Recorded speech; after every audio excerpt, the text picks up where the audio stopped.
I'm Mike Bowers and I'm photographer at large for The Guardian Australia. I'm talking pictures this morning with cartoonist for the Sydney Morning Herald and The Age, Cathy Wilcox. Very warm welcome back, Cathy.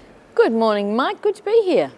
Cathy, Peter Dutton's brought an overseas conflict very close to home as he continues to oppose Gazan refugees. I think he's trying to keep the conflict a long way away, if at all possible.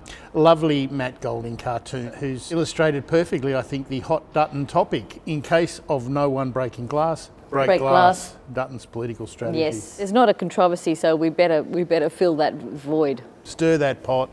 I thought David Pope was particularly poignant with this one, no leg up for terrorism. But what if one day one of them uses it to walk with Hamas? Yeah, putting the pro in prosthetic. Dutton's trying to get everybody to see the Palestinians as one group, and David Pope is very successful in bringing it back to the idea that these are actually individuals and they need to be understood in terms of their particular circumstances.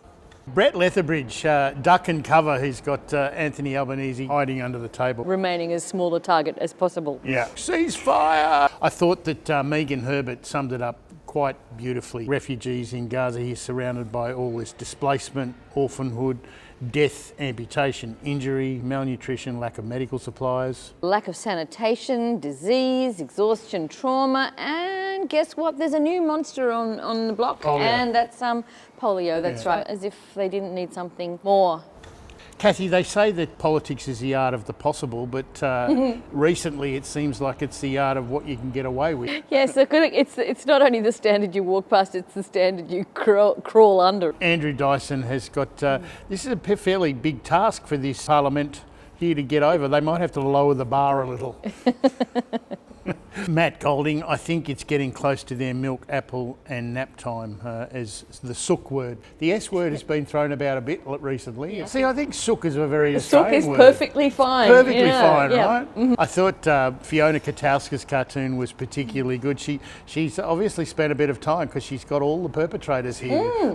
Barnaby Joyce and Susan Lee and Ted O'Brien, Tony Passon and Fletcher. Here's the child going, now I know what I want to be when I don't grow up. Yeah, when I don't grow up. Lovely line. I often look up at the kids in the gallery sort of observing this and think, what must they Did you wave at them and go, don't be like that? No. Glenn Lelever has condensed this down to its purest form, which is Parliament as a flock of seagulls fighting over the chip, which is Australia and Tasmania. I like the fact he's included Tasmania. Tasmania would be the scallop.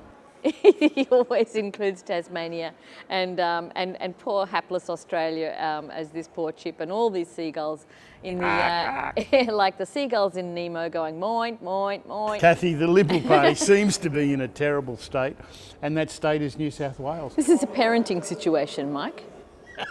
Your kid had to get their form in to be able to go on the camp. Yeah. But they come to you crying because they didn't get their form in. Here we are. We have a collective noun. Entitlement of Liberals. It's the New South Wales Electoral Commission. Now look here, this isn't good enough. You tell your manager, my people are not going to put up with this. And they're having a little cry about having missed out on being registered. It's been wonderful watching that. It was his fault.